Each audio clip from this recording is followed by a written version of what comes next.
बिस्मिल्लाहिर्रहमानिर्रहीम। अस्सलामु अलैकुम वरहमतुल्लाहि वबरकातुहू। आज हम पढ़ेंगे कुरान हकीम की सूरतुल बक़रा और इसकी आयत मुबारका 171 और 172, 171 और 172। शुरू करते हैं।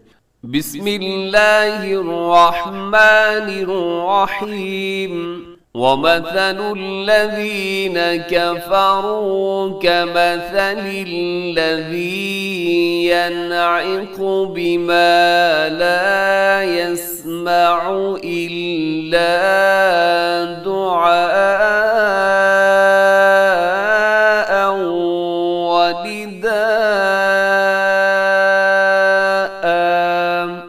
صُمٌّ بُكْمٌ عَمْيٌ فَهُمْ لَا يَعْقِلُونَ۔ اس آیت کریمہ کے اندر دیکھیے گا وَمَثَلُ الَّذِينَ كَفَرُوا، یہاں پہ وَمَثَلُ الَّذِينَ اس میں ثا ہے اور ذال ہے، الذین میں ذال ہے، تو اس کا خیال رکھیے گا یہاں پہ ایک تو سیٹی نہ ہو اور اس کو آپ نے زیادہ سختی کے ساتھ نہیں پڑھنا، بہت نرمی کے ساتھ اسے ادا کیجیے گا۔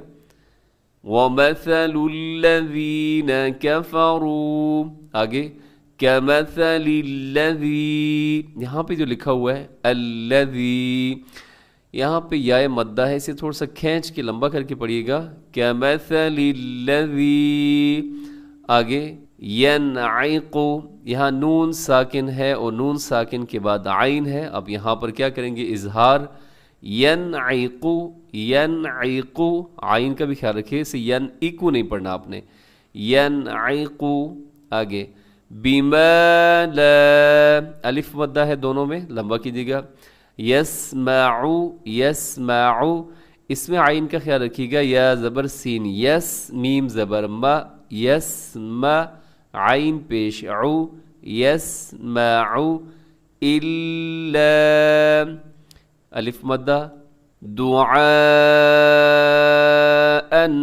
یہاں پہ جو مد ہے اسے کہا جاتا ہے مد متصل، حروف مدہ حمزہ ایک لفظ میں، آگے جب ملائیں گے ہم اس کو تو آگے واو ہے، تنوین کے بعد واو ہو تو ادغام ہوتا ہے، جسے ادغام یرملون کہا جاتا ہے۔ کیسے پڑھیں گے؟ دعاءً ونداء، لکھا ہوا ہے نداءً لیکن وقف کریں گے تو ونداء، ایسے وقف کریں گے، اور اس کے اوپر جو مد ہے وہ بھی بڑی مد ہے، اور آگے رموز اوقاف میں سے تو ہے، وقف کر دیجیے گا تو بہت اچھی بات ہو جائے گی۔ آگے دیکھیے گا صم بکمن، یہاں صم کے اوپر تنوین ہے، اور تنوین کے بعد جب با آتا ہے تو تنوین کو میم سے بدل دیا جاتا ہے، اور اس بدلنے کا نام ہے اقلاب۔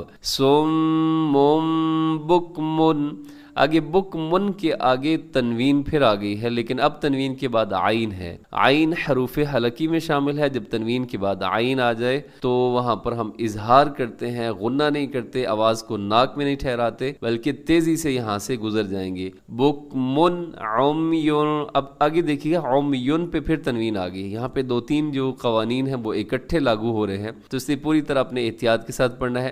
عمیون فہم، یہاں عمیون پہ تنوین کے بعد فا آ گیا ہے، تو یہاں پہ ہم کریں گے جی اخفا۔ اب دیکھیے گا تین قانون کون سے لگ رہے ہیں یہاں، پہلے نمبر پر تو یہاں پہ اقلاب ہو رہا تھا سمم بکمن، پھر بکمن عمیون پہ کیا ہو رہا ہے جی، بکمن پہ اظہار حلقی ہو رہا ہے، پھر آگے عمیون فہم پہ اخفا ہو رہا ہے، یعنی تنوین کے بعد فا، یہاں ناک میں چھوائیے گا آواز کو، عمیون فہم لا یعقلون۔ آگے نیکسٹ آیت دیکھیے گا، یا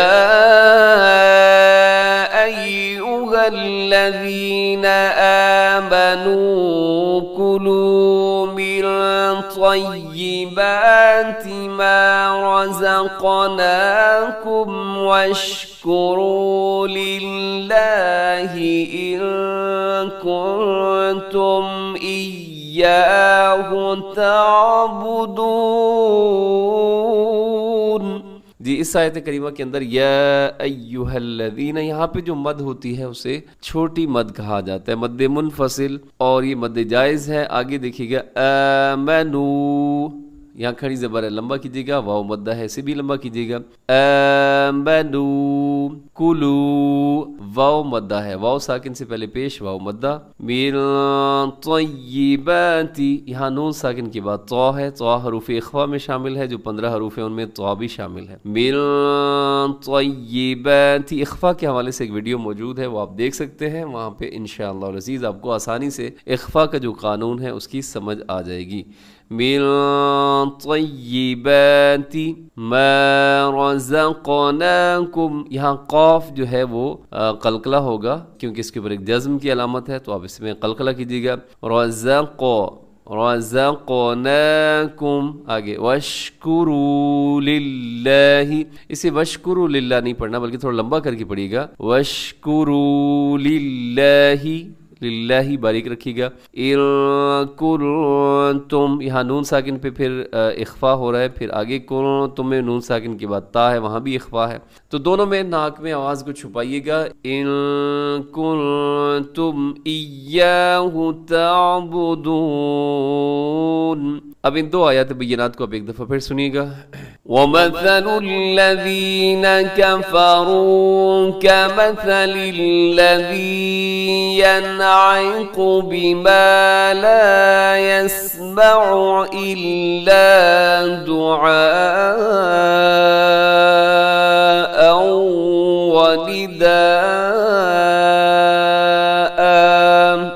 सुम्मुम बुक्मुन अम्युन फहुम ला यअक़िलून। या अय्युहल्लज़ीना आमनू कुलू मिन तय्यिबाति मा रज़क़नाकुम वश्कुरू लिल्लाहि इन कुंतुम इय्याहु ता'बुदून। सदक़ल्लाहुल अज़ीम। अब इन आयत बय्यनात का आप तर्जमा समाअत कर लीजिए। वमथलु, और मिसाल, अल्लज़ीना, जिन लोगों ने, कफ़रू, कुफर किया, कमथली, मानिद हालत, अल्लज़ी, वो जो, यन'iक़ु, पुकारता है, बिमा, उसको जो, ला यस्मउ, नहीं सुनता, इल्ला, सिवाय, दुआअन, पुकारना, व निदाअन, और चिल्लाना। सुम्मुम, बहरे हैं, बुकमुन, गूंगे, उम्युन, अंधे, फहुम, पस वो, ला यअक़िलून, पस वो नहीं समझते। इस आयत करीमा का थोड़ा सा मफ़हूम समझिएगा कि इसमें जो हक़ की दावत देने वाला है उसकी मिसाल ऐसी बयान की गई जैसे एक चरवाहा होता है जो बकरियां चरा रहा होता है, तो और कुफ़ार की जो मिसाल है वो ऐसे दी गई है कि जैसे जानवर होते हैं, और अब जानवर के सामने आप जितना भी चीखो पुकार करते रहें और जितना भी उसके सामने है आप अक्लमंदी वाली बातें करते रहें तो उस जानवर को समझ नहीं आएगी।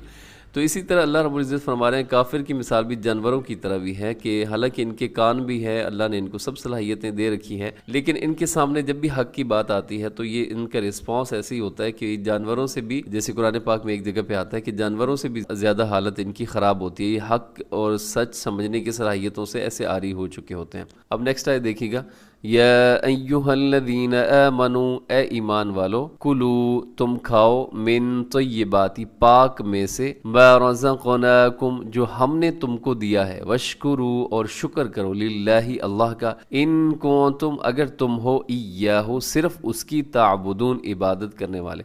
ए ईमान वालो, जो पाकीज़ा चीज़ें हमने तुम्हें रिज़्क़ के तौर पर अता की हैं उनमें से जो चाहो खाओ और अल्लाह का साथ साथ शुक्र भी अदा करते रहो, ये बशर्ते कि अगर तुम वाकई ही अल्लाह की बंदगी करते हो तो ये काम तुम करो। तो इसके साथ ही हमारा आज का सबक मुकम्मल हुआ। दुआ में याद रखिए, खुश रहें। अस्सलामु अलैकुम व रहमतुल्लाहि व बरकातहू।